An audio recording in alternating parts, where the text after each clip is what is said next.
Jay, do you do a synopsis over the story before you write it in detail? All right. It varies depending on what I'm choosing to do. So typically, I don't have any sort of outline, and especially when I'm doing short stories.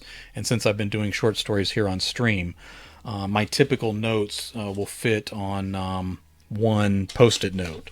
So this is an upcoming story here, and I have the title and I have a few names. A lot of times I'll put down, I'll go ahead and get street names and town names or things like that that I need, so I don't have to make them up on the fly. And then I may have a few tiny details, but typically that's all I have for a story when I start. Now there are a few exceptions. I'm in the middle of a zombie series called the Dead Song Legend that is heavily outlined. So I know what all the books in the series are going to do. Now, scene to scene details are still pretty loose, but I know where that series is going.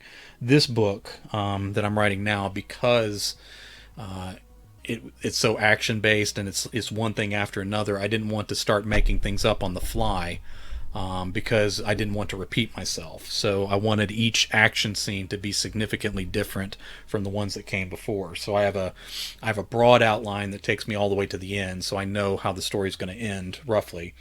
And then staying ahead of where I am in the story, I take kind of detailed bullet point notes, so I know the beats and I know certain details that are significant to what's happening next.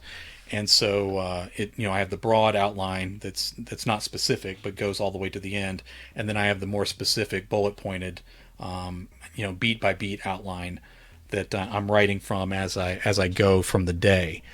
So I kind of do both, but typically if there's nothing significant or different about the story that I'm writing, I usually go pretty loose. So I don't necessarily even know how the story's going to end when I first start it, and I just kind of work from loose notes that usually just contain the names that I'm going to be using. And I kind of, I might think out some details about the story in my head before I start, but I don't really go from an outline.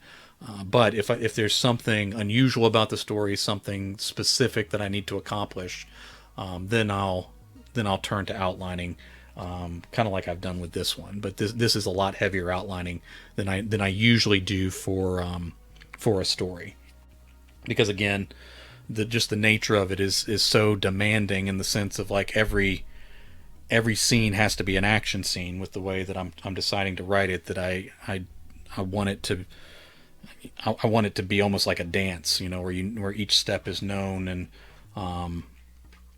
there's no like boring parts, there's no like fluff in the middle, that kind of thing, and definitely no repeats. I don't want to keep doing the same thing over and over for 50,000 words.